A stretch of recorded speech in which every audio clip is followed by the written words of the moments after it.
தேவ பிரசன்னத்தை அனுபவிப்பது எப்படி? தேவ பிரசன்னத்துக்குள்ளாடி நம்ம எப்படி கடந்து செல்ல? இன்னைக்கு ஒரு அருமையான காரியத்தை நம்ம பார்க்க போகிறோம். இது ஒரு பெரிய ரகசியம். அநேகருடைய வாழ்க்கையில் ஜெபிப்பாங்க, பல மணிக்கூர் தேவனோடு இருந்தாலும் இந்த தேவ பிரசன்னத்தை அவங்களால உணர முடியாது.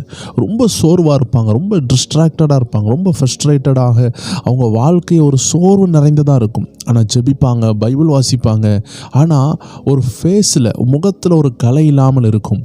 ஏன்னா அந்த தேவ பிரசன்னத்தை அவங்க ருசிக்க முடியாமல் அதில் அவங்க ஒரு கஷ்டத்தை அனுபவித்து கொண்டு இருப்பாங்க. இன்றைக்கி இந்த தேவ பிரசன்னம்னா எப்படி இருக்கும்?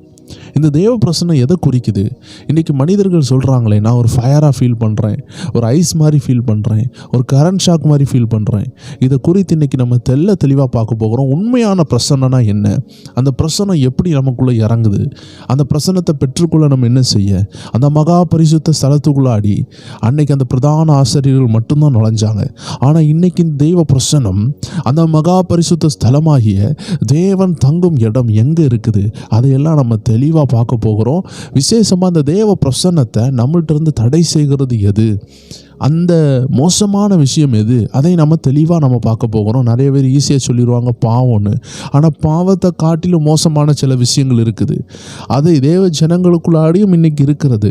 அதை நாம் தெளிவாக பார்க்க போகிறோம். நீங்கள் பார்த்து கொண்டு இருக்கிறது ஸ்பிரிச்சுவல் WF என்ற ஆவிக்குரிய ரகசியங்களை வெளிப்படுத்தும் ஒரு நல்ல சேனல்.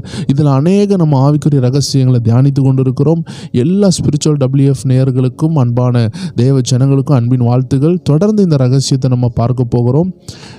இப்பொழுது நம்ம பார்க்கக்கூடிய ரகசியம் தான் தேவ பிரசன்னம். The presence of God. How shall we enter into the presence of God? கர்த்தருடைய பிரசன்னத்துக்குள்ளாடி போவது எப்படி? அதை நாம் பார்க்க போகிறோம். ஒரு தேவ மனிதர் உண்டு.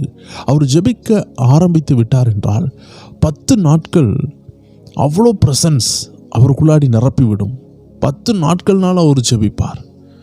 ஏன்னா அவர் உட்காந்துட்டாருன்னா நம்மளை மாதிரி 1 மணிக்கூர் 2 மணிக்கூர் இல்லை, 8 மணிக்கூர் அப்படி ஜெபிப்பாராம். அவங்க மனைவி கேட்டால் சொல்லுவாங்களாம், இந்த ஐயா சொல்லுவார், ஐ எம் அண்டர் அரெஸ்ட்டுன்னு சொல்லுவாராம். ஐ எம் அண்டர் அரெஸ்ட்னா என்ன? ஒரு போலீஸ் ஒரு திருடனை கைது பண்ணால் என்ன ஆகும்? அவன் கையில் ஒரு செயினை போட்டுருவாங்க. அதுக்கு பிறகு அந்த போலீஸ் ரிலீஸ் பண்ணுற வரைக்கும், அந்த கையில் உள்ள அந்த செயினை ரிலீஸ் பண்ணுற கை விலங்கை கலத்தி விடுற வரைக்கும் அவங்க அரெஸ்ட்டில் இருக்காங்க. இதே போல் பரிசுத்த ஆவியினால் நிரப்பப்பட்டு அரெஸ்ட் இருக்கக்கூடிய ஒரு அனுபவத்தை குறித்து தான் அந்த ஊழியர் சொல்கிறார். I am under arrest. நான் இப்பொழுது அரெஸ்டாக இருக்கிறேன், நான் கைது செய்யப்பட்டிருக்கிறேன். தேவ பிரசன்னத்தினால அந்த இடத்த விட்டு எழும்ப முடியாது. அவ்வளோ அனாயிண்டிங், அவ்வளோ அபிஷேகம் அந்த இடத்துல இறங்குது. அதில் அவர் சிலப்போ அந்த பிரசன்னத்தை உணர்ந்து வேதத்தை வாசித்து கொண்டு இருப்பார். பிரசன்னத்தை உணர்ந்து அழுவார், பிரசன்னத்தை உணர்ந்து விசுவாச அறிக்கை இடுவார். இப்படி அந்த தேவ பிரசன்னம் அவர் ஒரு இடத்துல உட்கார வைத்து வல்லமையால் நிரப்புமா. பபாலோன்னு சொல்லக்கூடிய ஒரு தேவ மனிதர் இருந்தார். அவரெல்லாம் ஒரு ஸ்ட்ரெச்சில் ஜெபிக்க ஆரம்பித்தார்னா 4 நாட்கள் தொடர்ந்து ஜெபிப்பாராம். இன்றைக்கி நம்மளுடைய விஞ்ஞானமும் சயின்ஸும் அறிவியலும் பல ரீதிகளில் சொல்லுகிறது, இந்த இயற்கைக்கு மாறா இப்படி செய்யக்கூடாது, நைட்டு தூங்கலைன்னா லிவர் ஃபெயிலியர் ஆயிரும், அப்படி சொல்லுது இப்படி சொல்லுது. உண்மைதான். ஆனால் கடலின் மேலே நடந்தவரை விசுவாசித்து எதையுமே ரீக்ரியேட் பண்ணக்கூடிய பவர் உடையவரை விசுவாசிக்கும் பொழுது அவர்கள் சரீரத்தில் விசுவாசமே தலையோங்கி இருந்ததை தவிர சூழ்நிலைகள் அவர்களுக்கு கீழ்ப்படிந்தது. தேவ ஜனங்களே, 40 நாட்கள் உபவாசம் சொல்லுகிறது இயற்கைக்கு அப்பாற்பட்ட விஷயம். உடம்புல புரோட்டீன் குறைஞ்சிருது, கார்போஹைட்ரேட் குறைஞ்சிருது. உடம்பு என்ன செய்கிறது? எலும்புல இருந்து புரோட்டீன் எடுக்க ஆரம்பிக்கிறது. இப்படி புரதச்சத்துக்கள் எல்லாம் குறைந்து மரித்து போக வாய்ப்பு இருக்கிறது. ஆனால் இயேசுநாதர் 40 நாள் உபவாசம் எடுத்தார். எல்லாரையும் எடுக்கணும்னு கம்பல் பண்ணலை. ஆனால் கர்த்தருடைய நடத்துதல் வரக்கூடியவங்க எடுக்கிறாங்க. இது இயற்கைக்கு அப்பாற்பட்ட விஷயம்தான். இதை செய்யும் பொழுது நிறைய பேர் தண்ணி மட்டும் குடிக்கிறாங்க, டீயே குடிக்க மாட்டாங்க. தண்ணி குடித்து எடுக்கிறவங்க இருக்காங்க. இதுலேயும் சிலர் இருக்கிறாங்க தண்ணி குடிக்காமல் எடுக்கிறாங்க. எல்லாரையும் அப்படி எடுக்கணும்னு யாரும் சொல்லவில்லை. ஆனால் ஆண்டவருக்காக ஆண்டவருடைய பெரிய நடத்துதலோடு எடுத்தவர்கள் இருக்கிறாங்க. அப்படி தண்ணி குடிக்காமல் எடுத்தால் கிட்னியில் பிரச்சனைகள் வரும், உடம்புல பிரச்சனை வரும். ஆனால் வேதம் ஒன்று சொல்லுகிறது, விசுவாசம் எதனாலும் ஜெயிக்கும். அப்போ இந்த விசுவாசம் வந்தால் சிங்கக்கெபிக்குள்ளாடி சிங்கம் கடிக்க மாட்டேங்குது. அக்னி ஜுவாலைக்குள்ளாடி விசுவாசித்த தேவ பிள்ளைகளை அக்னியால் பச்சிக்க முடியல. இதே போல் கர்த்தருடைய ஆவியானவர் நடத்துகிறார்னா அந்த இடங்களில் ஜனங்கள் இயற்கைக்கு அப்பாற்பட்ட விஷயங்களை செய்கிறாங்க.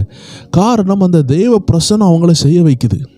ஸோ அதனால் தேவ ஜனங்களே, இயற்கைக்கு அப்பாற்பட்ட விஷயங்களை ஒரு ஆள் செய்கிறாங்கன்னா அதுக்கு தேவ பிரசன்னம் தான் அதுக்கு உதவி செய்கிறது. அப்போ 4 நாள் பபாலான்னு சொல்லக்கூடிய தேவ மனிதர் ஒரே ஸ்ட்ரெச்சில் ஜெபிச்சிருக்காரு. 4 நாள் தூங்கலை, 4 நாள் சாப்பிடாம கூட இருந்திருக்கலாம், உட்கார்ந்த இடத்துல ஜெபிச்சிருக்காரு. அந்த தேவ மனிதர் ஜெபிக்கும் பொழுது வானத்திலிருந்து மின்னல் பூமியில் இறங்கியிருக்கு. இதெல்லாம் பவுலடியார்கள் பேதுருவுடைய வாழ்க்கையில் மட்டும் இல்லை, கடந்த நூற்றாண்டுகளை தேவனால் பயன்படுத்தப்பட்ட தேவ மனிதர்களுடைய பேரை தான் நான் சொல்கிறேன். பயங்கரமான அதிசயங்களை ஆண்டவர் செய்திருக்கிறார். பென் இதியாசார் சொல்லக்கூடிய ஒரு தேவ மனிதர் உண்டு. அவருக்கு முன்பதாக மூஞ்ச எல்லாமே பலவீனப்பட்டு சுருங்கி போய் அழகில்லாமல் பல்லெல்லாம் கோணவாயாக இருந்த ஒருத்தரை கொண்டு வந்தாங்க. ஒரு நல்ல தேவ மனிதர், 1000 மந்திரவாதிகளை சவால் விட்ட தேவ மனிதர், ஓட ஓட துரத்திய தேவ மனிதர், பென்னி சிட்டின்னு சொல்லக்கூடிய ஒரு சிட்டியை ஆயத்தப்படுத்திய தேவ மனிதர். தேவனுக்காக பல காரியங்களை செய்தார். அநேக அற்புத அடையாளங்கள் அவரை தொடர்ந்தது.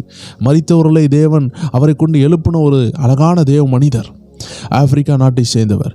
அப்போ இவர் மேலே தேவ வல்லமை பலமாக இருந்தது. அப்போ அவருக்கு முன்னாடி மூஞ்செல்லாம் கோணி போன பல்லெல்லாம் அலங்கோலமாக இருக்கிற ஒரு மனிதனை கொண்டு வந்தாங்க. இந்த மனிதர் அந்த பிள்ளைக்காக, அந்த மகனுக்காக ஜெபிக்க ஆரம்பித்தார். அந்த மூஞ்சை பார்த்த உடனே கஷ்டமாக இருந்தது. அதை பார்த்த உடனே வானத்துக்கு நேராக அப்படியே அண்ணாந்து பார்த்தார். அண்ணாந்து பார்த்துட்டு கேட்டார், ஆண்டவரே நீர் இப்படி தான் இருக்கிறீரா அப்படின்னு ஒரு வார்த்தை கேட்டார். நீர் இப்படி இருக்கிறீர்னா இந்த மகன் இப்படியே இருக்கட்டும், ஆனால் நீர் இப்படி இல்லைனா நீர் இந்த மகனை சுகப்படுத்தும் என்று ஒரு வார்த்தை தான் சொன்னார். ஏன்னா ஆண்டுடைய வார்த்தை சொல்லுகிறது, தேவன் தம்முடைய சாயலில் மனிதனை படைத்தாராம். அப்போ இந்த பிள்ளையினுடைய மூஞ்சி இவ்வளோ அகோரமாக இருக்குது, நீர் இப்படியா இருக்கிறீர் ஆண்டவர்னு ஒரு பாசத்தில், ஒரு உரிமையில் பரிசுத்த ஆவியானவர் இவரை ஏவி கேட்க வைக்கிறார். அப்படி ஜெபித்துட்டு கண்ணை மூடி கண்ணை திறக்கிறாரு. அவருடைய முகத்தில் மாற்றங்கள் வர ஆரம்பித்தது. சிறிது நாட்களில், அதாவது ரொம்ப நாள் ஆகலை, அன்னைக்கு நைட்டிலிருந்து அடுத்த நாளுக்குள்ளாடி அவன் ஃபேஸ் டோட்டலாக மாற ஆரம்பித்தது. அவன் ரூபமே மாறினது. அழகான ஒரு ரூபத்தை தேவன் கட்டளையிட்டார். இது ஒரு கட்டுக்கதை கிடையாது, நடந்த உண்மை சம்பவம். தேவ ஜனங்களே, இப்படிப்பட்ட வல்லமையான தேவ மனிதர்கள் பல மணிக்கூர் தேவ பிரசன்னத்துக்குள்ளே இருந்தாங்க. தேவ பிரசன்னம்னா என்ன, எப்படி இதை அனுபவிக்கிறாங்க, எவ்வளோ நேரம் ஜெபம் பண்ணியும் தேவ பிரசன்னத்தை உணர முடியலையே. இதுதான் தேவ பிரசன்னம். அது ஐஸ் மாதிரி இருக்குமா, அது தீ மாதிரி இருக்குமா, அது எலக்ட்ரிசிட்டி மாதிரி இருக்குமா, இல்லை அது கூஸ் பம்ப்ஸாக நம்ம மேலே புல்லரிக்குமா, இது எப்படி நான் கண்டுபிடிக்க?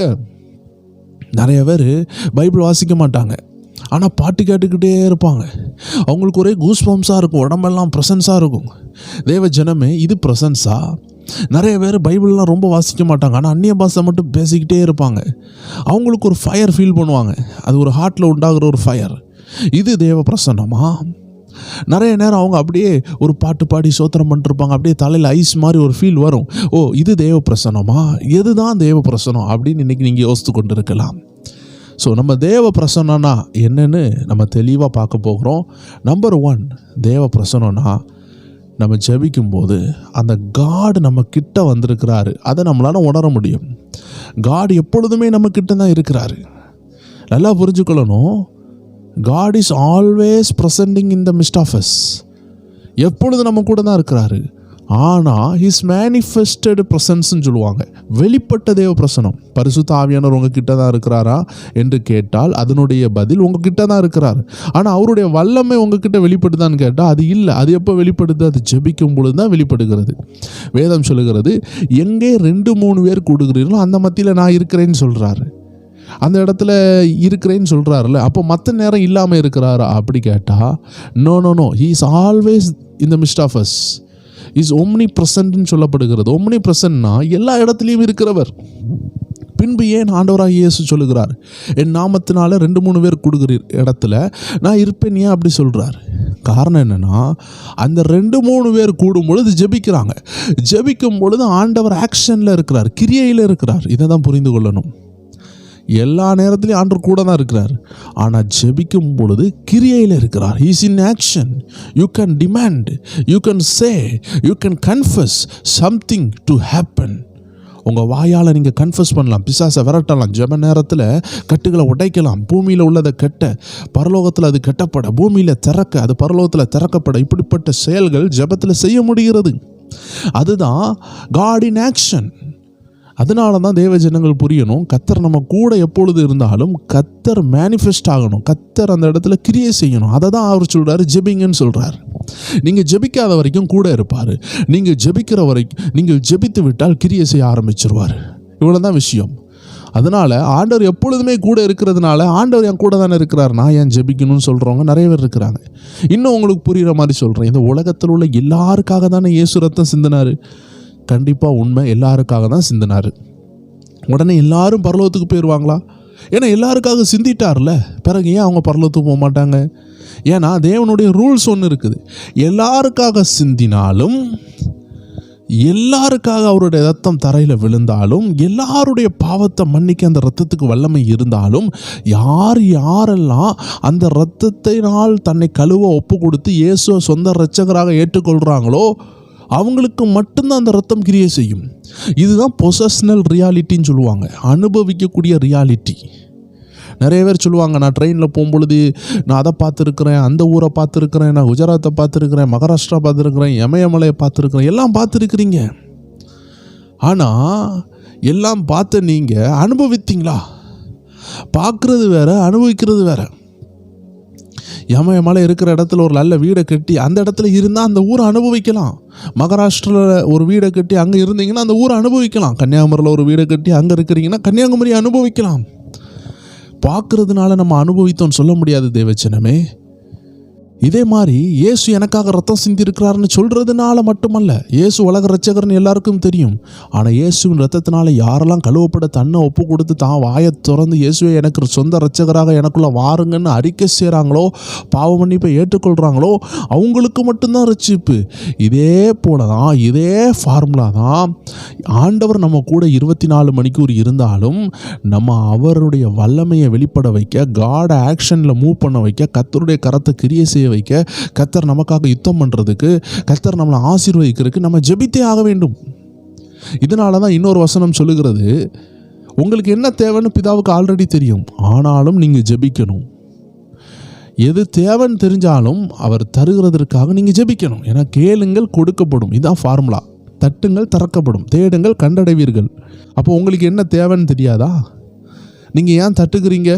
உங்களுக்கு தேவைகள் இருக்குது, நீங்கள் கதவை தட்டுறீங்க, பரலோக கதவில் தட்டி ஜெபிக்கிறீங்க, ஆண்டவர் கொடுக்குறார். உங்களுக்கு என்ன தேவைன்னு அவருக்கு ஆல்ரெடி தெரியும், ஆனாலும் அவர் தராமல் இருக்கிற காரணம் என்ன? நீங்கள் ஜெபிக்கணும். ஏன்னா பரலோகமும் பைபிளும், பரலோக ராஜ்யத்துக்கு இடையில உள்ள பிசாசும் இந்த பைபிளுடைய ரூல்ஸ் வைத்து தான் மூவ் ஆகுறது. அப்போ ஆண்டவர் நினச்சா கூட உங்களுக்கு தர முடியாது. ஏன்னா வேதத்தினுடைய ரூல்ஸ் எப்படி இருக்குது? கேளுங்கள் கொடுக்கப்படும். ஓகே, இந்த காரியத்தை நான் ஏன் விளக்குறேன்னா, தேவ ஜனங்களே, ஆண்டவரை ஆக்ஷனில் கொண்டு வரணும்னா நீங்கள் ஜெபித்தாக வேண்டியதாக இருக்கிறது. ஆண்டவர் உங்களை ஆசீர்வதிக்கணும்னா நீங்கள் ஜெபித்தாக வேண்டியதாக இருக்குது. ஏன்னா இது திட்டங்கள், இது ரூல்ஸ் ரெகுலேஷன். இதுதான் ஆண்டவர் நம்மளை கடைபிடிக்க வைக்கணும்னு நினைக்கக்கூடிய சில ரெகுலேஷன். புதிய ஏற்பாட்டில் நியாயப்பிரமாணம் கிடையாது, ஆனால் டிசிப்ளின்ஸ் உண்டு. நிறைய பேர் சொல்லுவாங்க புதிய ஏற்பாடு ஃப்ரீ ஆஃப் காஸ்ட், அதில் கிரேஸ் தான் அப்படின்னு சொன்னாலும், பவுல் புதிய ஏற்பாட்டில் தீமோத்தேயுவை எப்படி வாழணும், எப்படி ஊழியம் செய்யணும்னு அழகாக டிசிப்ளின் சொல்லியிருக்கிறாரு. நியாயப்பிரமாணம் இல்லை, ஆனால் டிசிப்ளின் இருக்குது. டிசிப்ளின்னா அது என்ன சொல்கிறாங்கன்னா, ஒழுக்க நெறிமுறைகள், ஒழுக்கமான விஷயங்கள். பைபிளில் சொல்லியிருக்குது, ஒரே மனைவி உடையவனாக இருக்கணும்னு சொல்லுகிறது. ஊழியம் செய்கிறவங்க 2 அகம் உள்ளவர்களாக இருக்கக்கூடாது, 2 நாக்கு உள்ளவர்களாக இருக்கக்கூடாது, இச்சை நிறைந்தவர்களாக இருக்கக்கூடாது. அதாவது இப்படி ஏகப்பட்ட விஷயங்களை ஊழியம் செய்கிறதுக்கு ஆண்டவர் ஆயத்தப்படுத்துகிறவங்களுக்கு ஆண்டவர் ரூல்ஸ் ரெகுலேஷன் கொடுக்குறார். இது பேர் நியாயப்பிரமாணம் கிடையாது. இது பண்ணி தான் ஆகணும்னு அப்படின்னு சொல்லக்கூடிய ஒரு ரூல்ஸ், ஒரு ரெகுலேஷன், ஒரு டிசிப்ளின், ஒரு அழகான ஒரு ஒழுக்க நெறிமுறைகள், ஒழுக்கங்கள். இது நியாயப்பிரமாணம் கிடையாது. நிறைய பேர் தப்பாக நினச்சிருவாங்க. ஊழியத்தை செய்கிறவங்க தன் சொந்த வீட்டை கவனிக்காதவன் கர்த்தருடைய ஊழியத்தை எப்படி செய்வான்னு வேதம் கேட்கறது. நூதன சீசனாக இருக்காதுன்னு சொல்லுகிறது. ஆண்டவருடைய ஊழியத்தை அற்பமாக செய்யக்கூடாது, அசதியாக செய்யக்கூடாதுன்னு சொல்லுகிறது. இப்படி நிறைய விஷயங்கள் சொல்லுகிறது. பாலியல் இச்சைகளுக்கு விலகி ஓடுன்னு சொல்லுது, பண ஆசைகளுக்கு விலகி ஓடுன்னு சொல்லுகிறது, மாறுபான பேச்சுகளுக்கு விலகி ஓடுன்னு சொல்லுகிறது, கிளவி பேச்சுகளுக்கு கவனமாக இருங்கன்னு சொல்லுகிறது. இப்படி ஏராளம் விஷயம் சொல்லுகிறது. இது எதுவுமே நியாயப்பிரமாணம் கிடையாது. இது எல்லாமே ரூல்ஸ் அண்ட் ரெகுலேஷன், ஒழுக்க நெறிமுறைகள் புதிய ஏற்பாட்டில் இருக்குது. அப்போ நம்ம கண்டிப்பாக பரலோக விஷயங்களில் நம்ம அஜாக்கிரதையாக இருந்தால் தேவ பிரசன்னத்தை அனுபவிக்க முடியாது. அதை தான் நம்ம ஃபஸ்ட்டு புரிஞ்சுக்கணும். அப்போ தேவன் நமக்காக ஆக்டிவாக வரணும்னா நம்ம ஜெபிச்சு தான் ஆகணும். அப்போ ஜெபிக்கும் பொழுது ப்ரெசன்ஸ் தானாக வருகிறது. ஏன்னா ஜெபிக்கும் பொழுது ஆண்டவர் ஆக்டிவில் இருக்கிறாரு, அவருடைய ப்ரெசன்ஸ் ஆக்டிவாக இருக்குது. அது வரைக்கும் அந்த ரூமில் தான் ஆண்டவர் இருக்கிறாரு, ஆனால் அது ஆக்டிவ் ஆகலை. இப்போ உங்கள் ரூமுக்குள்ளே நீங்கள் ஃபேன் இருக்குது ஆனால் ஆன் பண்ணல. ஆனால் ஃபேன் இருக்கிறதுனால காற்று வருமா? இல்லை, அப்படி கிடையாது. ஃபேன் ஆன் பண்ணாதான் அந்த காற்றாடி வீசுகிறதுனால நமக்கு காற்று கிடைக்குது. இதே போல தான் ஒரு ரூமில் லைட் இருந்ததுனால வெளிச்சம் வராது, லைட் ஆன் பண்ணதுனால தான் வருது. இதே போல தான் ஆண்டவர் இன்ஆக்டிவாக இருப்பார், செயல்படாமல் இருப்பார். அவரை செயல்பட வைக்கிறது தான் ஜெபம். இந்த ஜெபத்தை பண்ணும் பொழுது தான் பிரசன்ஸ் இறங்குகிறது.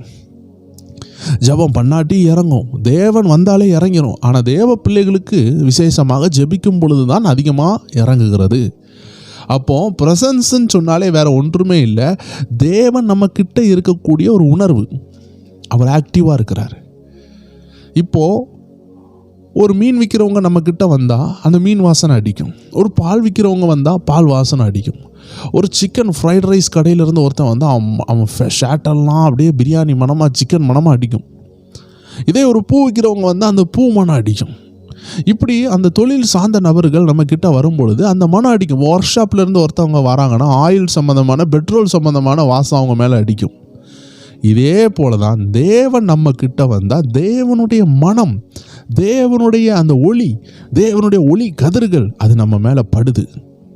ஒரு சூரியனை கூட எடுத்துக்கொள்ளுங்க, அந்த சூரியனுடைய வெளிச்சத்தை சுற்றிலும் ஒளி கதிர்கள் இருக்கல்லவா, ஒரு வெளிச்சம் இருக்கல்லவா, அதுதான் அந்த சூரியனிலிருந்து வெளியே வரக்கூடிய ரிஃப்ளெக்ஷன். அதே போல தான் ஒரு சூரியனுக்கே வெளியே வருகுது, என்ன வருது? கதிர்கள் வருது, வெளிச்சம் வருது. அப்போ தேவனிடத்துலேருந்து வெளியே ஒன்றும் வராதா? கண்டிப்பாக வரும். அதனால தான் புதிய ஏற்பாட்டில் அவர் கேட்குறாரு, என்ன தொட்டது யார்? ஏன்னா என்கிட்டருந்து வல்லமை புறப்பட்டுச்சு. அப்போ ஆண்டர்கிட்ட என்ன இருக்குது? வாசனை இருக்கான்னு கேட்டால் பால் வாசனையா, தேன் வாசனையா, இல்லை கருவாடு வாசனையா, இல்லை பூ வாசனையான்னு கேட்டால் அது சார்ந்த வாசனை அல்ல. அவர் ஒரு செண்டு விற்கிறவர் கிடையாது, செண்டு மனம்லாம் வராது. அவருக்கு மேலே இருந்து தெய்வீக மனம், அவர் மேலே இருந்து அன்பின் மனம் வரும், ஆலோசனையின் மனம் வரும், ஒரு மனதின் மனம் வரும். அவர் மேலே இருந்து வெளிச்சம் வரும், பிசாசுகளை விரட்டுகிற வெளிச்சம் வருது, யாராலும் கொடுக்க முடியாத சமாதானம் வருது. ஒரு தாய் உள்ளத்தோடு நம்மளை பார்க்கக்கூடிய அந்த கனிந்த பார்வை அவர்கிட்ட இருக்குது. எந்த காயங்களையும் ஆற்றக்கூடிய, அவர் தழும்புகளால் சுகமாகக்கூடிய அந்த ஆற்றுகிற தன்மை இருக்குது. தாய் தேற்றுகிறது போல தேற்றுகிற தன்மை இருக்குது. அதனால் அவர் இறங்கி வந்தார்னா அவர் பிரசன்னம் எப்படினாலும் விளங்கலாம். கோடிக்கணக்கான விதத்தில் அவருடைய பிரசன்னத்தை மனிதர்கள் வெவ்வேறு விதத்தில் அனுபவித்து கொண்டு இருக்கிறாங்க. அப்போ ஒரு ப்ரெசன்ஸ் இறங்கும் பொழுது அது பல ரீதியில் இறங்கலாம். அதனால் ஒரு ப்ரெசன்ஸ் இறங்கினா தீ மாதிரி தான் இருக்கும், கூஸ் பம்ப்ஸ் தான் இருக்கும், உடம்பெல்லாம் புல்லரிக்கும், இல்லைன்னா குளிர்ந்த அனுபவம் இருக்கும், கரண்ட் ஷாக் மாதிரி இருக்கும், அக்னி மாதிரி இருக்கும், இல்லை அதிக விசுவாசம் கூடும், இல்லை நான் அழுவேன், இல்லை நான் சிரிப்பேன். இப்படி நம்ம ஆண்டவரை நம்ம கண்ட்ரோல் பண்ண முடியாது. ஏன்னா எதுனாலும் நடக்கலாம். தேவ பிரசன்னம் இறங்கிட்டுனா சிலப்போ உங்களுக்கு ஒன்றுமே தோணாது, சிலப்போ முட்டு போட்டு பைபிள் வாசிக்க தோணும். தேவ பிரசன்னம் இறங்கிட்டுனா அக்னி மாதிரி ஃபீல் ஆகிருக்காது, சில நேரம் ஒன்றுமே ஃபீல் ஆகிருக்காது. ஆனால் மனசுக்குள்ளாடி ஒரு சீர்திருத்தம் உண்டாகும், ஒரு மனம் திரும்புதல் உண்டாகும்.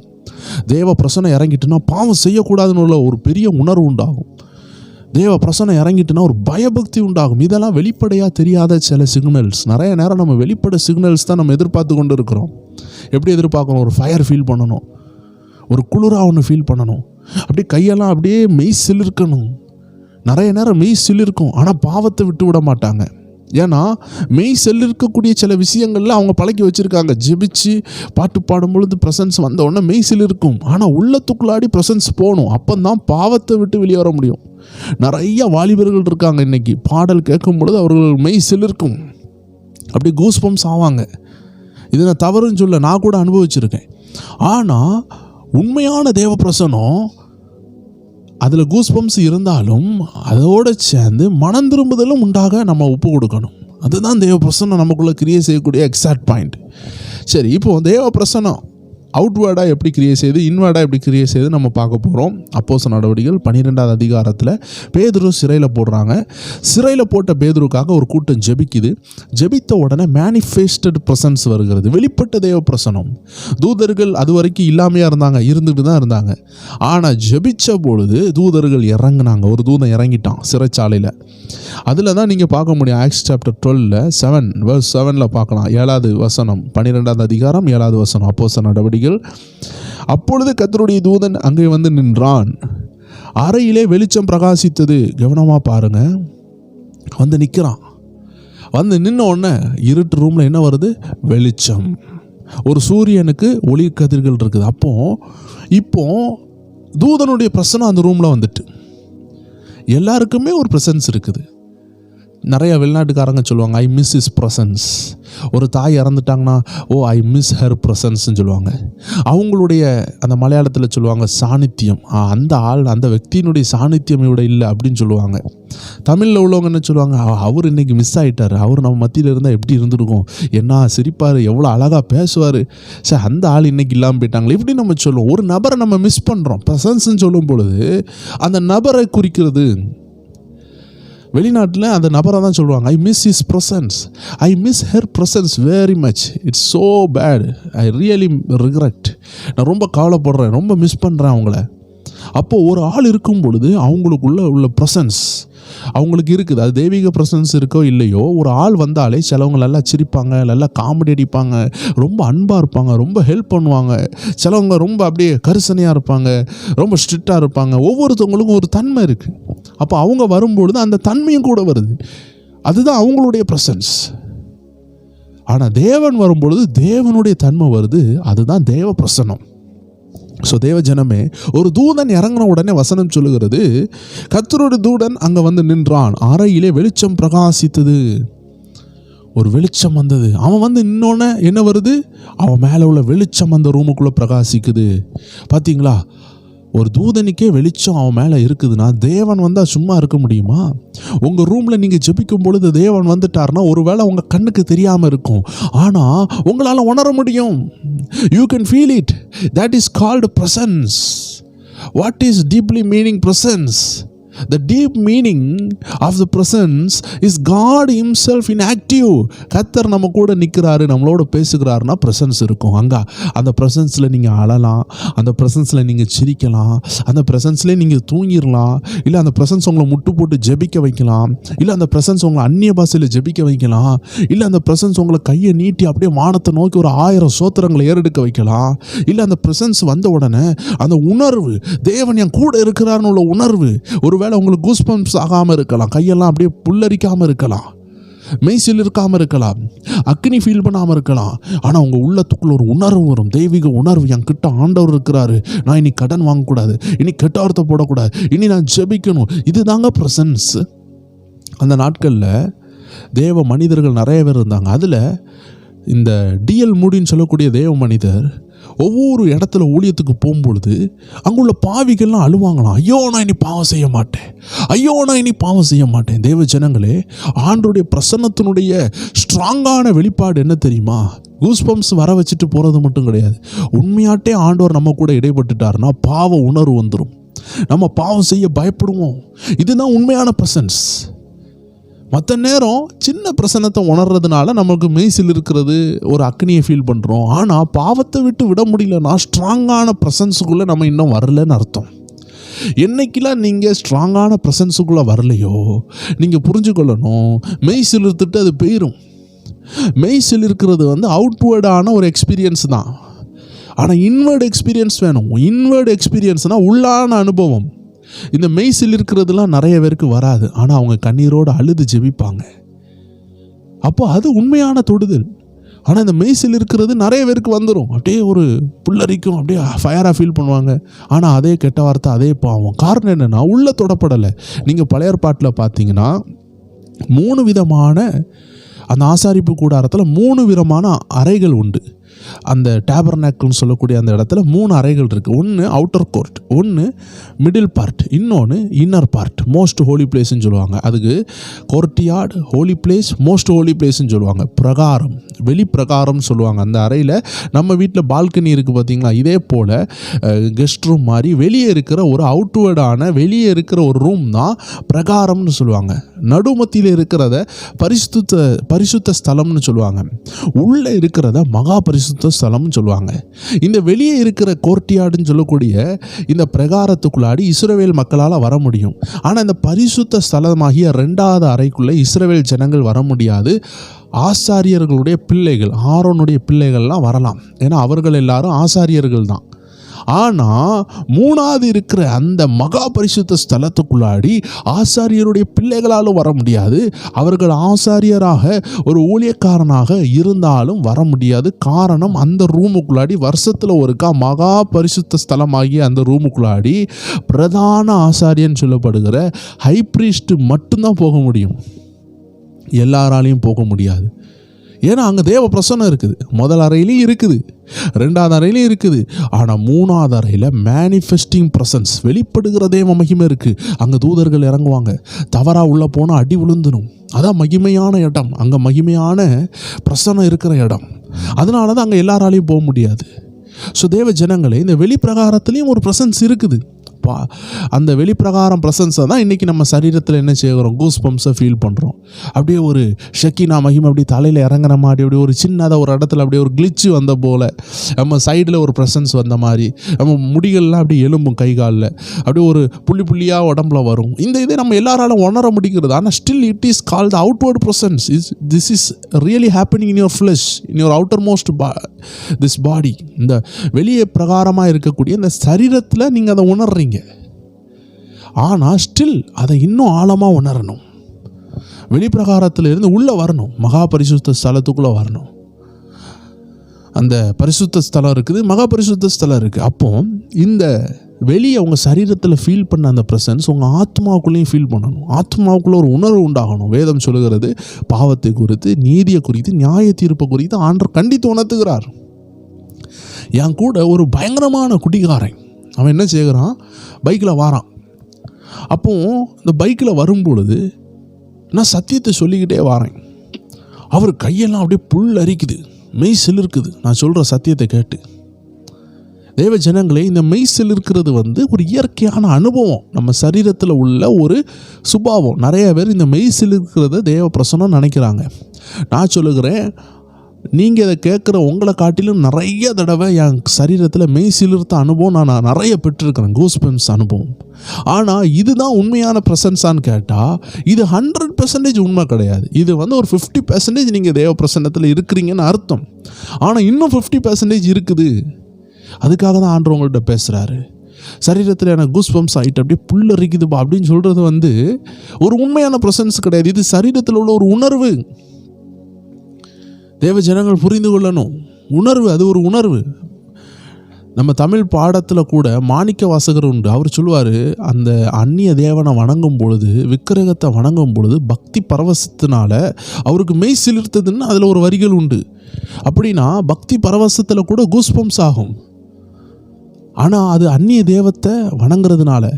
இப்போது ஒரு பொலிட்டீஷியனை நம்ம உயர்த்தும் பொழுது அந்த பொலிட்டீஷியனுக்கு என்ன ஆகும்னா, அப்படியே அந்த உலக தலைவர்களுக்கு அப்படியே மெய்சில் இருக்கும். உடனே அது தேவ பிரசன்னம்னு சொல்ல முடியாது. ஏன்னா அது உடம்புல உள்ள ஒரு வியர்க்கும் பொழுது நம்ம உடம்பு ரியாக்ட் ஆகக்கூடிய ஒரு கூஸ் பம்ப்ஸ். ஆனால் அதை அப்படியே கத்தர் சமூகத்தில் வரும்பொழுது அது கத்தருக்காக இப்போ செயல்பட ஆரம்பிக்குது அந்த கூஸ் பம்ப்ஸ். அது நம்ம உடம்புல உள்ள ஒரு அருமையான ஒரு படைப்பு. சிரிக்கிறது ஒரு உடம்புல உள்ள ஒரு காரியம், அழுகிறது சரீரத்தில் மனுஷனுக்கு ஆண்டவர் கொடுத்த ஒரு காரியம். அதே போல் மெய்சில் இருக்கிறது உடம்புல உள்ள ஒரு விஷயம். அப்போ அந்த மெய்சில் இருக்கிறது ஆக்டிவேட் ஆகும் பொழுது எல்லாருக்கும் ஆக்டிவேட் ஆகும், உலகத்தானுக்கும் ஆக்டிவேட் ஆகும், மந்திரவாதிக்கும் ஆக்டிவேட் ஆகும். உடனே அதுதான் தேவ பிரசன்னம்னு சொல்ல முடியாது. தேவ பிரசன்னம்னு சொல்லுகிறது உங்கள் மேலே வரும்பொழுது அது உங்கள் மெய்சில் இருக்க வைக்கக்கூடிய பகுதியை ஆக்டிவேட் பண்ணி உடம்பெல்லாம் கூஸ் பம்ப்ஸ் ஆச்சு. இல்லை கண்ணீரை ஆக்டிவேட் பண்ணி உங்கள் உள்ளம் உடஞ்சதுனால கண்ணீர் வந்திருக்கலாம். இல்லை உங்கள் முகம் அப்படியே சிரிச்சிருக்கலாம், ஆண்டோடைய ஆனந்தத்தினால சிரிச்சிருக்கலாம். அதனால தேவ பிரசன்னம்னு சொன்னால், தேவ பிரசன்னம் வந்துட்டுனா நான் சிரிச்சுக்கிட்டே இருப்பேன், தேவ பிரசன்னத்தில் நான் அழுதுகிட்டே இருப்பேன். அதனால் அழுறது தான் தேவ பிரசனம், சிரிக்கிறது தான் தேவ பிரசனம், இல்லை மெய்சில் இருக்கிறது தான் தேவ பிரசனம், இல்லை நல்லா ஆடுறது தான் தேவ பிரசனம், இல்லை முட்டு போட்டு நிற்கிறது தான் தேவ பிரசனம். இப்படின்னு சொல்லி நம்ம தேவ பிரசனத்தை நம்ம உலக ரீதியாக நம்ம கண்ட்ரோல் பண்ண முடியாது. ஏன்னா தேவ பிரசனம் பியாண்ட் அவர் அவுட்வர்ட் எக்ஸ்பீரியன்ஸ். தேவ பிரசனம் இது எல்லாமே நடக்கலாம். நீங்கள் தேவ பிரசனம் வந்தோன்னே முட்டு போட்டு ஜெபிக்கலாம். அதுக்குன்னு சொல்லிட்டு முட்டு போட்டு ஜெபிச்சாதான் தேவ பிரசனம் நம்ம சொல்ல முடியாது. ஏன்னா இன்னொரு ஆளுக்கு முட்டு போடாமலே அவன் மெய் செலுத்ததுல என்ன செஞ்சுருப்பான், அரண்டு போயிருப்பான். அவன் அழுதுருக்க மாட்டான், பட் அவனுக்கு மெய் செலுத்திருக்கும், அப்படியே நொந்திருப்பான், ஏ அப்பா இவ்வளோ. ஆனால் உண்மையான தேவ பிரசனம் என்னன்னா, தேவ ஜனமே, நம்ம இருதயம் பாவத்துக்கு உணர்த்தப்படும். தேவ பிரசனம் வந்தாங்க என்ன உண்டாகும், பிசாசுக்கு இடமில்லை. தேவ பிரசனம் வந்தால் என்ன நடக்கும், பாவத்துக்கு இடமில்லை. தேவ பிரசனம் வந்தால் என்ன நடக்கும், பைபிளை வாசிப்பான், உணர்வு அடைவான். இதுதான் தேவ பிரசனம். சில நேரம் சில செய்தியாளர்கள் சொல்லுவாங்க, நான் மேடைக்கு போனேன், பிரசன்னத்தை உணர முடியல. அப்போ அவங்க எதை எதிர்பார்த்துருப்பாங்க, புல் அரிக்கலையே, என் கையில் கொஞ்சம் கரண்ட் ஷாக் மாதிரி வரலையே.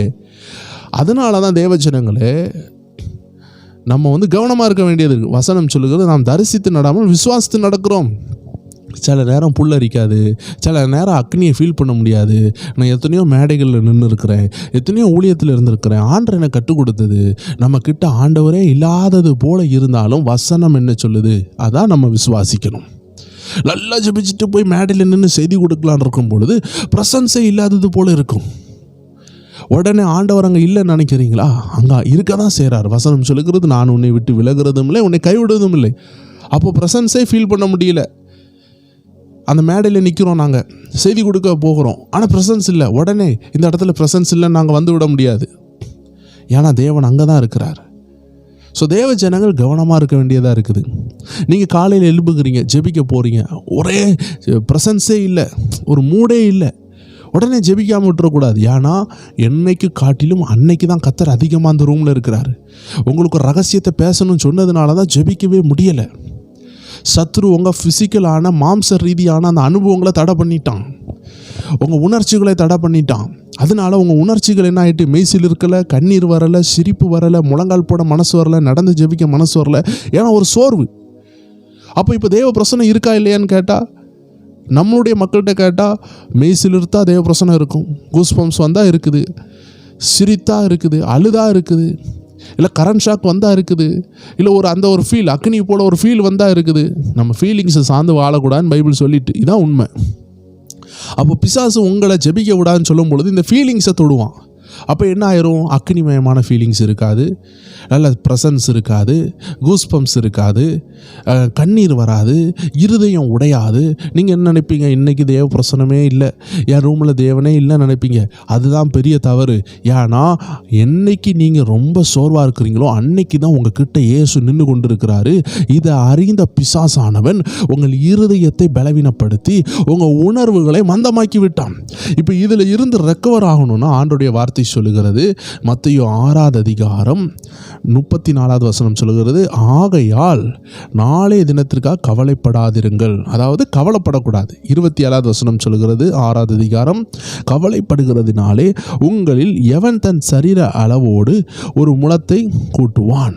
அதாவது கவலை நம்ம இருதயத்துக்குள்ளே நம்மளை அறியாமலே ஏதோ ஒரு கவலை. நான் தான் சொன்னேன், ஆரம்பத்திலே சொன்னேன், பாவத்தை காட்டிலும் பயங்கரமான விஷயங்கள் தான் பயம். ஏன்னா பயம் ஒரு பாவம். பயம் பிசாசுடையது. பூரண அன்பு பயத்தை மாற்றும். ஸோ தேவ ஜனங்கள் பயத்துக்கு இடம் கொடுக்கக்கூடாது.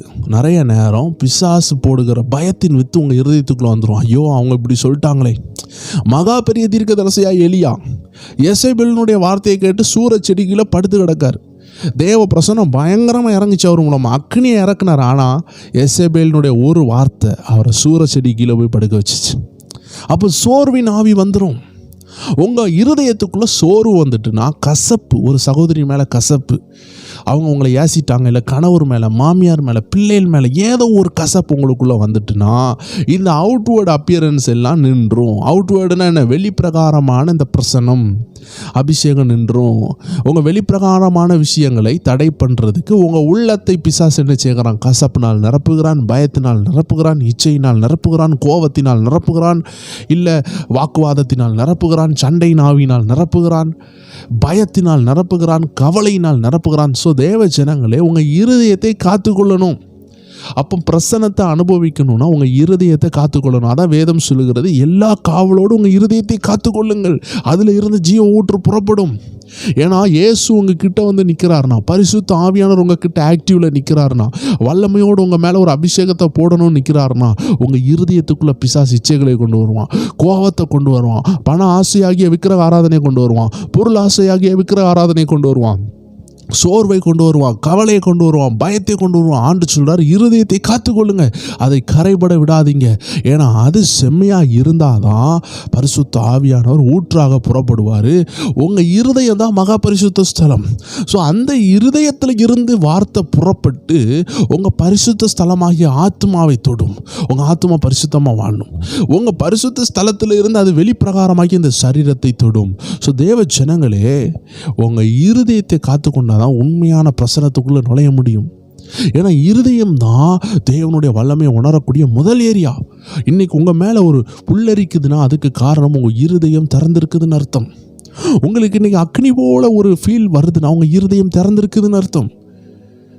அதனால் நல்லா புரிஞ்சுக்கொள்ளுங்க, வெளியே தென்படுகிற இந்த ப்ரெசன்ஸ் வந்ததுக்கு காரணமே உள்ளே திறந்திருந்ததுனால தான். நீங்கள் கவலையாக இருந்தால் உங்களுக்கு புல்லரிக்குமா, மெய்சில் இருக்குமா, கூஸ்பம்ஸ் வருமா?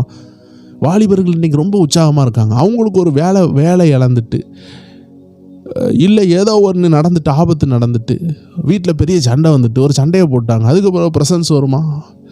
ஏன்னா இருதயம் சோர்ந்து போயிட்டு, நான் பாவம் செஞ்சுட்டு என் குற்ற உணர்வு வந்துட்டு. அப்போ இப்போ புரிஞ்சுக்கொள்ளணும், கூஸ் பம்ப்ஸ் தேவ பிரசனம் கிடையாது. அக்னிமயமான ஒரு ஃபீலிங் வருது, அது தேவ பிரசன்ஸ் கிடையாது. பிரசன்ஸ் எங்கே இருக்குது? இருதயத்தில் இருக்குது. ஆண்டவர் உங்ககிட்ட நிற்கும் பொழுது உங்கள் இருதயம் ஆவியினால் நிரம்புது. உங்கள் இருதயம் நிரம்புனதுனால வந்த வெளிப்பாடு தான் அழுகை, கண்ணீரோடு ஜெபிப்பீங்க, அது ஒரு வெளிப்பாடு. உங்கள் இருதயம் நிரம்பினதுனால வந்த வெளிப்பாடு தான் அந்நிய பாஷை. உங்கள் இருதயம் நிரம்பினதுனால வெளியே புறப்பட்டு வந்தது தான் கூஸ்பம்ஸ். உங்கள் உடம்பெல்லாம் புல்லரிக்கும்.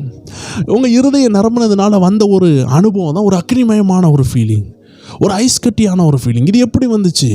உங்கள் இருதயத்தை ஆண்டவர் நிரப்பினார். அப்போ உண்மையான பிரசனம் இருதய சம்பந்தமான இருதயத்தோடு உள்ளது. உங்கள் இருதயத்தை ஆண்டவர் வார்த்தையினால் நிரப்பும் பொழுது, பிரசனத்தினால் நிரப்பும் பொழுது வெளிப்பட்ட அலைகள் தான் இந்த வெளியே உண்டான சில சிக்னல்ஸ்.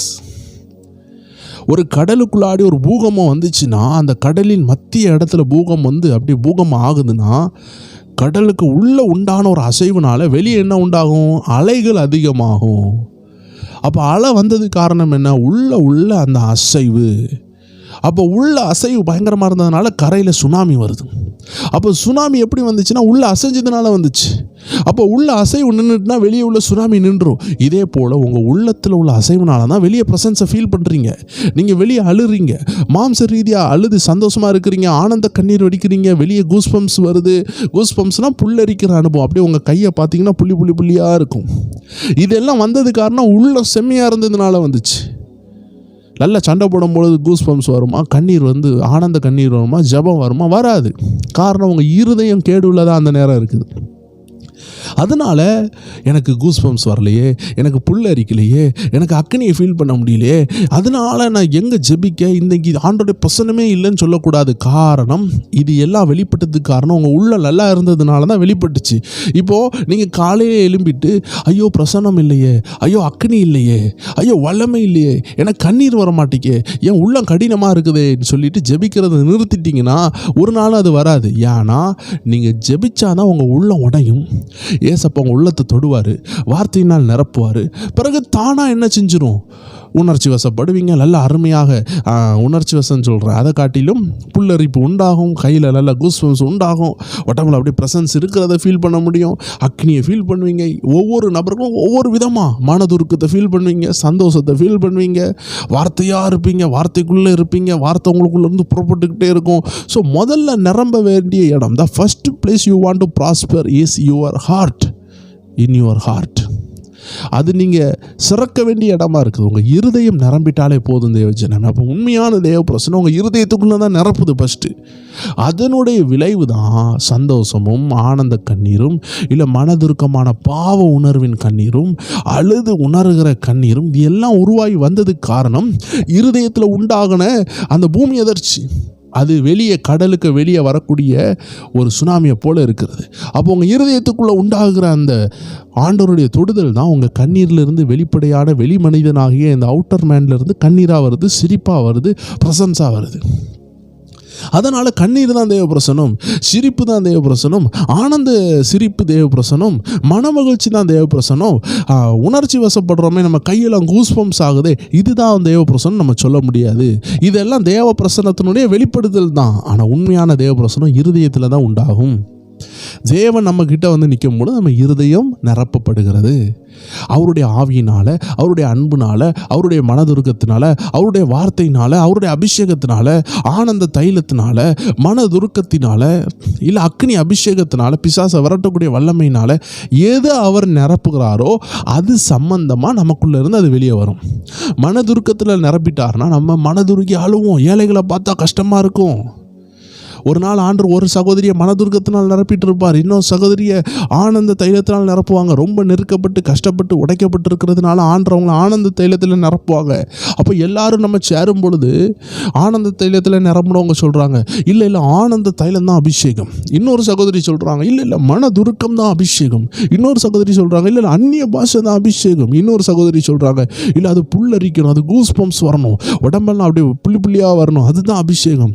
இப்படி ஒவ்வொருத்தங்களும் ஒவ்வொரு அனுபவத்தை சொல்லும் பொழுது உண்மையான அபிஷேகம் எது, உண்மையான பிரசன்னம் எதுன்னு கேட்டால் இருதயத்தில் உண்டான நிறைவு. இயேசு எதை கொடுத்தாரோ அதை தான் ஒவ்வொருத்தவங்களும் கொண்டு வந்து சொல்ல முடியும். அப்போ உண்மையான பிரசன்னம் என்ன?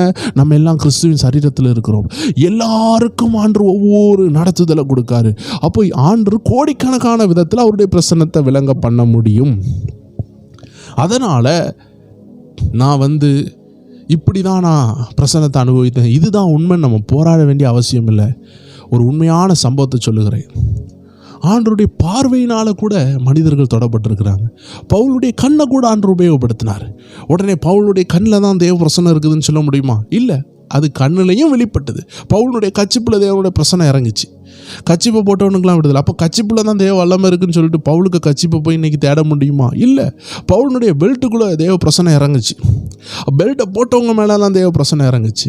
அப்போ அந்த பெல்ட்டு தான் தேவ பிரசனம்னு சொல்ல முடியுமா? இல்லை, பேதுருடைய நிழலுக்குள்ளே தேவ பிரசன்னம் இறங்குச்சு. உடனே பேதுருக்கு நிழலை கொண்டு வாங்கப்பா அப்படின்னு சொல்லிட்டு அவரை இப்போ கொண்டு வர முடியுமா? இல்லை. அப்போ தேவ பிரசனம் இட் கேன் ட்ரான்ஸ்ஃபர். அது ஒரு இடத்துல இருந்து இன்னொரு இடத்துக்கு போக முடிகிறது, ஒரு ஆளுக்குள்ளே இருக்க முடிகிறது. அதனால் நம்ம எதை பார்த்தோமோ அதுதான் தேவ பிரசனம்னு சொல்லக்கூடாது. தேவ பிரசனம் இருந்ததுனால தான் ஒவ்வொன்றுமே மகிமையாக மாறுச்சு. பேதுருடைய நிழல் மகிமையாக மாறினதுக்கு காரணம் என்ன? நிழல் பயங்கரமான நிழலா? இல்லை, பிரசனம் நிழலை தாக்குனதுனால, நிழலை நிரப்புனதுனால நிழலும் வல்லமையாயிட்டு. அதே பிரசனம் உங்கள் நிழலையும் தொட்டுட்டுனா அது உங்களுக்கும் வல்லமையாக மாறிடும். இவ்வளோ தான் விஷயம். அதனால் தேவ ஜனங்களே, நம்ம இணையும் பொழுது இதுதான் தேவ பிரசனம், அதுதான் தேவ பிரசனம் சொல்லும் பொழுது, ஐயோ எனக்கு அது இல்லையே, எனக்கு இது இல்லையே அப்படின்னு சொல்லி நீங்கள் கவலைப்பட வேண்டாம். ஒவ்வொருத்தங்களையும் ஆண்டு ஒவ்வொரு விதமாக நிரப்புகிறாரு, கோடிக்கணக்கான விதத்தில் நிரப்புகிறாரு. ஒரு தேவ மனிதர் ஆண்டவருக்காக ஊழியம் செய்து கொண்டு வருகிறார். அப்போ எதிர்த்தாகல ஒரு மோசமான ரவுடி எத்தனையோ தடவை அவனுக்கு அந்த பாஸ்டர் சுவிசேஷம் சொல்லியிருக்காரு. ஆனால் அவன் ரட்சிக்கப்படவே இல்லை. ஆனால் அந்த பாஸ்டருடைய பைக்கை வேகமாக இவன் இடிக்கும் பொழுது அந்த பாஸ்டர் கீழே விழுகிறார். விழும் பொழுது முட்டு போட்டு அப்படியே அந்த பையனை பார்த்துட்டு அந்த பையனை ரட்சிங்க ஆண்டவரேன்னு சொல்லிட்டு செத்துட்டார். அந்த பாஸ்டருடைய பார்வை, அந்த கடைசி ஜபம் அவனை உலுக்கியது. அவன் அன்னைக்கு ரட்சிக்கப்பட்டுட்டான். அப்போ தேவ பிரசனம் அந்த பாஸ்டருக்கு உள்ளத்தில் ஒரு ஆத்ம பாரமாக அவனை பார்க்க வச்சுது. அப்போ அவன் சொன்னான், அந்த பாஸ்டருடைய பார்வை என்னை மாற்றுச்சுன்னு சொன்னான். தேவ ஜனங்களே, அதனால் அந்த பாஸ்டருடைய கண்ணிலே தேவ பிரசனம் இருக்குதுன்னு கேட்டால் கண்ணுக்குள்ளே இருந்து வெளிப்பட்டுச்சு. ஸோ தேவ பிரசனம் உண்மையாட்டு எங்கே இருந்துச்சு? அவருக்கு கொடுத்த ஆத்ம பாரத்துக்குள்ளே இருந்துச்சு. ஒரு பாஸ்டர் இடித்து சாகும் பொழுது கூட ஒரு ஆத்மாவுக்காக ஜெபிக்கணும்னு அது ஆண்டவர் கொடுத்த தேவ பிரசனம், அது அவர் இருதயத்துக்குள்ளே இருந்துச்சு. பாரம், ஆத்ம பாரம். அதனால என்ன நடந்துச்சு? அந்த பார்வை மூலமாக வல்லமை இறங்குனது. அவன் அந்த பார்வையில் விழுந்த ஆண்டருக்காக அவன் எழும்புனா ஊழியக்காரனா இன்னைக்கு இருக்கிறாரு. தேவ ஜனங்களே, அப்போ பிரசன்ஸ் எதில் இருக்குதுன்னா நம்ம உள்ளத்துக்குள்ளே தான் இருக்குது. அப்போ உண்மையான பிரசன்ஸ் யாருன்னு கேட்டால் ஆண்டவர் தான் பிரசனம். அவர் மேலே உள்ள வெளிச்சம் தான் பிரசனம். அவருடைய வார்த்தை தான் பிரசனம். அவரே பிரசனம். ஏன்னா அவர் வந்தால் தான் அந்த பிரசனம் வருகிறது. அவருக்குள்ளே தான் பிரசனம் இருக்கிறது. ஸோ அந்த பிரசனம் தான் நமக்குள்ளே என்ட்ராகிறது, இருதயத்துக்கு மூலமாக என்ட்ராகுது. ஸோ உங்கள் இருதயத்தை நீங்கள் காத்துக்கொள்ளலைன்னா உங்களுக்குள்ள பிரசனம் வராது. அப்போ காலையில் எழுப்பி சோர்வாக இருக்குது, ஜெபிக்கவே முடியலன்னா நீங்கள் சோத்திரம் பண்ண ஆரம்பிக்கணும். ஒருவேளை நீங்கள் நைட்டு உலகத்தோடு நிறைய விஷயங்கள் ஷேர் பண்ணியிருப்பீங்க. அப்போ தேவ பிரசனம் உங்களுக்குள்ளே என்ட்ராக முடியாமல், உங்கள் இருதயத்துக்குள்ளே போக முடியாமல் அது கஷ்டப்படும். நைட்டு சண்டையை போட்டிருக்கலாம், நைட்டு வாக்குவாதம் பண்ணியிருக்கலாம், இல்லை நைட்டு சினிமா பார்த்துருக்கலாம், இல்லை நைட்டு உலக விஷயங்களில் ரொம்ப இன்வால்வ் ஆகிருக்கலாம், நைட்டு ஜெபிக்காமல் தூங்கியிருக்கலாம், தேவ சிந்தனை இல்லாமல் இருக்கலாம். அதனால காலையில் ஜெபிக்க முடியாது. ஏன் சபைக்கு போனால் மட்டும் நல்லா சந்தோஷமாக இருக்குதுன்னா, சபையில் பாஸ்டர் ஜெபித்து வைத்திருக்கிறார், ஆயத்த ஜெபம் இருக்கும், ஜனங்களுக்காக ஜெபிப்பாங்க. அங்கே போகும்பொழுது இசைகள் இருக்கும், உங்கள் உள்ளத்தை தொடுறதுக்கு, உங்கள் உள்ளத்துக்கு ஏற்ற வார்த்தைகளை கொடுக்க எல்லா விஷயங்களும் அங்கே இருக்குது. ஆனால் வீட்டுக்குள்ளே அது இருக்காது. வீட்டுக்குள்ளே ஒரு கீபோர்டு இருக்காது, ஒரு கிட்டார் இருக்காது, ஒரு மியூசிக் இருக்காது. எல்லாருடைய வீட்லேயும் நான் சொல்லுகிறேன், ஒரு சில வீட்டில் இருக்குது, ஆனால் எல்லாருடைய வீட்லேயும் அது இருக்குமான்னு கேட்டால் இருக்காது. அப்போ நீங்கள் தான் அந்த பிரசன்னத்துக்குள்ளே கடந்து செல்லணும். அதனால தான் நிறைய பேர் ஈஸியாக பாடல்களை ஆன் பண்ணி விடுவாங்க. அந்த பாடல்களில் இசை இருக்கிறதுனால, ஒரு நல்ல துதி இருக்கிறதுனால, அபிஷேகம் நிறைந்த ஊழியர்கள் பாடுறதுனால அதை கேட்கும் பொழுது நமக்கு பிரசனம் உண்டாகுது. நிறைய பேருக்கு அபிஷேகம் நிறைந்த செய்தி கேட்கும் பொழுது ஒரு பிரசன்ஸ் உண்டாகும். சிலருக்கு இந்த சோத்திர பலிகளை கேட்கும் பொழுது, துதிகள் ஆயிரத்தை கேட்கும் பொழுது அவங்க உள்ளம் தொடப்படுது. இப்படி ஒவ்வொரு விதத்தில் ஆண்டு ஒவ்வொரு நபர்களை ஒவ்வொரு விதத்தில் ஆண்டு தொடுகிறார். அதனால் பிரசன்ஸ் என்றால் அதில் ரொம்ப காமனாக வருகிறது, ஆண்டவர் உங்களை நிறைத்தவுடன் உங்களுக்கு ஃபஸ்ட்டாக வாலிபர்கள் கூட அனுபவிக்கக்கூடிய ஒரு செயல்னால் உங்கள் சரீரத்தில் ரொம்ப ஆக்டிவாக இருக்கிறது, பக்தி பரவசத்தை உண்டாக்கக்கூடிய மெய்சில் இருக்கிற அனுபவம். உங்கள் உடம்பு மெய்சில் இருக்கும். இது பிரசன்னத்தில் ஒரு பகுதி. ஆனால் இதுதான் பிரசன்னமான்னு கேட்டால் இதுதான் பிரசன்னம்னு சொல்ல முடியாது. இது பிரசன்னத்தில் உள்ள ஒரு தாக்குதல். பிறகு இன்னொரு விதத்தில் எப்படி பிரசன்ஸ் வெளிப்படுது? கண்ணீர் வருகிறது. உங்கள் உள்ள தாண்ட தொட்ட உடனே உங்கள் கண்ணில் கண்ணீர் தார தாரையாக வருகிறது. அப்போ கண்ணீர் தான் தேவ பிரசன்னமான்னு கேட்டால் இல்லை. ஒரு அப்பா மறித்தாலும் பிள்ளை அழதான் செய்யும், கீழே விழுந்தாலும் நம்ம கண்ணீர் வரதான் செய்யும். அப்போ கண்ணீர் தேவ பிரசன்னம் கிடையாது. தேவன் உங்கள் இருதயத்தை நிரப்புனதுனால கண்ணீர் வந்துச்சு. நல்லா சிரிப்பாங்க, நல்லா நிறைய பேர் ஆவியில் நிரம்பி சிரிப்பாங்க. ஏன்னா அவ்வளோ நொந்து போயிருப்பாங்க. ஆண்டவர் அவங்கள மன மகிழ்ச்சினால் நிரப்பார். அப்படியே பிசாசுக்கு விரோதமாக அவங்க சிரிப்பாங்க. அவங்களுக்குள்ள ஒரு நகைப்பு வரும். ஏன்னா பிசாசு சொல்லுவான், நீ செத்துருவேன்னு சொல்லும்போது இவங்க சிரிப்பாங்க. அதுதான் ஆண்டு செய்கிறாரு. அபிஷேகம் பண்ணவங்களுக்கு விரோதமாக வரும்போது தேவன் நகைக்கிறார். ஏன் நகைக்கிறார்? ஏன்னா அவருக்கு சிரிப்பாக இருக்குது. இதே போல் தேவ பிள்ளைகளை பிசாசு எதுக்கலான்னு வரும்பொழுது ஆண்டு என்ன செய்கிறார்? நகைப்பை கொடுப்பார். அப்போ உங்களுக்குள்ளே பிரசன்னம் வந்தோன்னு நீங்கள் சிரிப்பீங்க. ஏன்? பிசாசு உங்களை ஜெயிக்க முடியாது, அவங்கள ஏமாற்றுவான், ஜெயித்துருவேன்னு. அப்போ அபிஷேகம் உள்ளே வந்தோன்னே சிரிக்கிறோம். சில நேரம் அப்படியே ஒரு கெக்கன்னு இந்த லூஸ் மாதிரி சிரிக்கிறத நான் சொல்லலை. இந்த நிக்கோட்டின்னு சொல்லக்கூடிய இந்த ஆக்சிஜனை சிலர் உள்ளே ப்ரீத் பண்ணிட்டா சிரிச்சுக்கிட்டே இருப்பாங்க. நான் அதை சொல்லலை. ஏதோ ஒரு ஆக்சிஜன் உண்டு, அது நான் கரெக்டான ஆக்சிஜன் சொன்னேன்னா எனக்கு தெரியல. ஒரு குறிப்பிட்ட ஆக்சிஜனை மணந்து பார்த்துட்டா சிரிச்சுக்கிட்டே இருப்பாங்களாம். நான் அதை பற்றி சொல்லலை. இந்த சிரிக்கிற பிசாசை பற்றி நான் சொல்லலை. நிறைய பேர் பிசாஸ் மாதிரி சிரிப்பாங்க, நான் அதை பற்றி சொல்லலைங்க. நான் சொல்கிறது ஒரு தேவன் உண்டாகிற ஒரு சந்தோஷம், ஒரு மன மகிழ்ச்சி. பிசாசு சொல்லுவான், பிள்ளைக்கு திருமணத்தில் நான் என்ன கேடு பண்ணுறேன் பாரு. ஆண்டு சொல்லுவார், மகளை நீ மகிழ்ந்து கலிக்கூறுன்னு சொல்லுவார். மகிழ்ந்து கலிக்கூறுன்னு சொல்லும்போது என்ன செய்யணும்? சிரிச்சு தான் ஆகணும். அப்போ உள்ள ஆண்டு ஒரு சிரிப்பை தருவார். உடனே சிரிப்பு தான் தேவ பிரசன்னமாக கேட்டால் அப்படி கிடையாது. நிறைய பேர் சந்தோஷமான எந்த விஷயம் கேட்டாலும் சிரிப்பாங்க. நிறைய ஹிந்துஸ் சிரிக்கிறாங்க, முஸ்லீம்ஸ் சிரிக்கிறாங்க. அப்போ அதெல்லாம் தேவ பிரசனம் சொல்ல முடியுமா? இல்லை. சிரிப்பு மனுஷனுக்குள்ள ஒரு விஷயம், தேவன் கொடுத்த ஒரு அழகான ஒரு கிருபை. அப்போ நம்ம இருதயத்தை நிரப்புனதுனால நம்ம சிரித்தோம். நம்ம ஏன் சிரித்தோம்? பிசாசுக்கு மேலே வெற்றி வந்ததுனால சிரித்தோம். அதை ஆண்டவர் பேசுனதுனால சிரித்தோம். ஏன் அழுதோம்? ஆத்ம பாரம் வந்ததுனால அழுதுருப்போம், மனதுருக்கம் வந்ததுனால அழுதுருப்போம், வேண்டுதல் பண்ணதுனால அழுதுருப்போம்.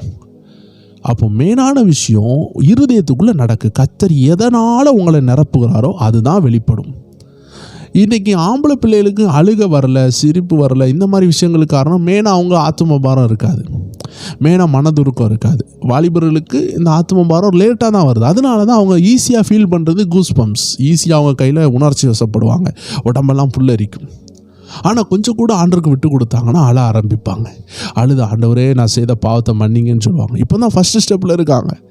அடுத்தவங்களுக்காக ஜெபிக்கிறது, அடுத்தவங்களுக்காக அழுகிறதுலாம் அவங்கள்ட்ட பார்க்க முடியாது. ரேடிக்கலாக ஸ்லோவாக தான் கிராஜுவலாக வரும், ரேடிக்கலாக வராது. ஆனால் அதே ஒரு வயசான தாயார் பாருங்கள், பிறருக்காக அழுவாங்க. அப்போ உண்மையை சொல்ல போனால் நம்ம கையில் வரக்கூடிய உணர்ச்சி வசம் அதெல்லாம் காட்டிலும் ரொம்ப விலையேறப்பட்டது பிறருக்காக செபிக்கக்கூடிய ஆத்தும பாரம். அந்த லெவலில் வளரணும்.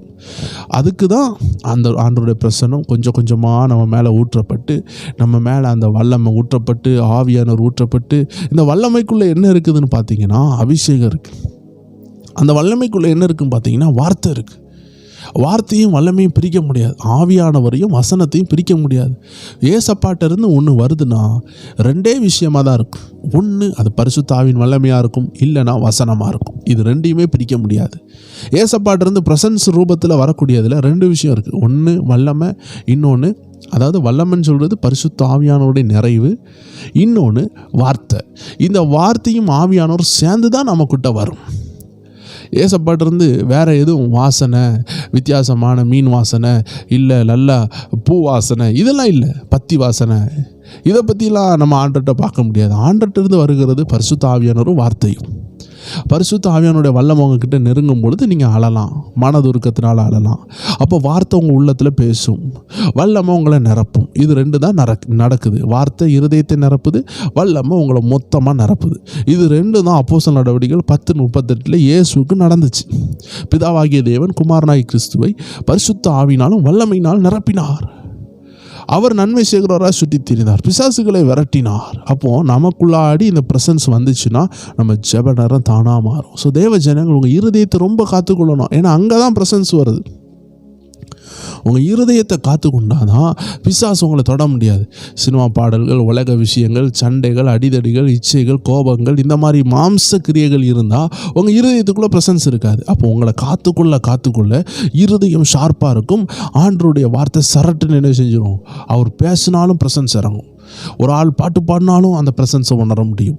குடும்ப ஜெபத்தில் இருந்தாலும் ப்ரெசன்ஸ், நடந்தாலும் ப்ரெசன்ஸ், எப்போ பார்த்தாலும் ப்ரெசன்ஸ். 24 மணிக்கூறும் தேவ பிரசன்னத்தில் வாழ முடியும். அதனால தான் தேவ ஜனங்களை 4 நாள் தொடர்ச்சியாக ஜெபித்தாங்க. 4 மணிக்கூர் ஜெபிக்கிறாங்க, 8 மணிக்கூர் ஜெபிக்கிறாங்க, 10 மணிக்கூர் ஜெபிக்கிறாங்க. காரணம் அவங்க தேவனோடு இருந்து கொண்டே இருக்கிறாங்க. இப்படி தான் தேவ பிரசன்னத்துக்குள்ளே நுழைய முடியும். ஆரம்பத்தில் 1 நிமிஷம், 2 நிமிஷம், 3 நிமிஷம் அப்படி தான் இருக்க முடியும். ஒரு பாட்டு பாடும்பொழுது ஒரு பிரசன்னத்தை உணர்ந்துருப்பீங்க, ஒரு செய்தி கேட்கும்பொழுது ஒரு பிரசன்னத்தை உணர்ந்துருப்பீங்க, ஒரு நாளில் 2-3 தடவை உணர்ந்துருப்பீங்க. ஆனால் போக போக போக மின்னலை போல ஒரு ஸ்பார்க் வந்துக்கிட்டே இருக்கும், நம்ம மேலே வந்துக்கிட்டே இருக்கும். அப்படியே மனதுருக்கத்தில் மனம் உருகிட்டே இருக்கும். இதுதான் போக ஆவியின் ஆழத்தில் போக போக ஆண்டவர் பேசிக்கிட்டே இருப்பார். ஏன்னா நீங்கள் தான் தேவன் தங்கும் ஆலயம். பழைய ஏற்பாட்டில் உள்ள டேபர்நாக்கிள் ஆசாரிப்பு கூடாரத்தில் ஆண்டவர் இப்போ தங்கலை, மனிதனால் செய்யப்பட்ட எந்த ஆலயத்திலையும் அவர் தங்கலை. 1 கொரிந்தியர் 3:16 படி நீங்களே தேவன் தங்கும் ஆலயம். அதனால் ஒரு ரகசியத்தை மறந்துடாதீங்க, உங்களுக்குள்ளே தான் தேவ பிரசனம் இருக்குது. அந்த இருதயத்தை சீர்படுத்தினீங்கன்னா தேவன் உங்ககிட்ட நிற்கிறத நீங்கள் உணர்ந்து கொண்டே இருக்க முடியும். 1 நிமிஷம் 2 நிமிஷம் அல்ல, 24 மணிக்கும் இடை விடாமல் உங்களால் ஜெபிக்க முடியும். ஏன்னா நீங்களே தேவன் தங்கும் ஆலயம். நான் விசுவாசிக்கிறேன், இந்த அருமையான தேவ பிரசனத்துக்குள்ளே எப்படி கடந்து செல்லணும், எப்படி உணரணும், உண்மையான தேவ பிரசனம் எது, எல்லாமே நீங்கள் புரிஞ்சிட்டீங்க. இப்போ யாராவது நான் ஐஸ் மாதிரி ஃபீல் பண்ணுறேன், அக்னி மாதிரி ஃபீல் பண்ணுறேன், அந்நிய பாஷையை ஃபீல் பண்ணுறேன், நான் அந்நிய பாஷை பேசுகிறேன், நான் கூஸ் பம்ப்ஸ் ஆகிறேன், உடம்பெல்லாம் மெய்சில் இருக்குது, ஐயோ கண்ணீராக வருது, எனக்கு சிரிப்பாக வருது. தேவ ஜனங்களை, இது எல்லாமே உள்ள நிறைவனுடைய வெளிப்படுத்தல் தான் தவிர அதுதான் தேவ பிரசனம் சொல்லிட முடியாது. உள்ள நிரம்புறது தான் இது எல்லாத்தையுமே செய்கிறது.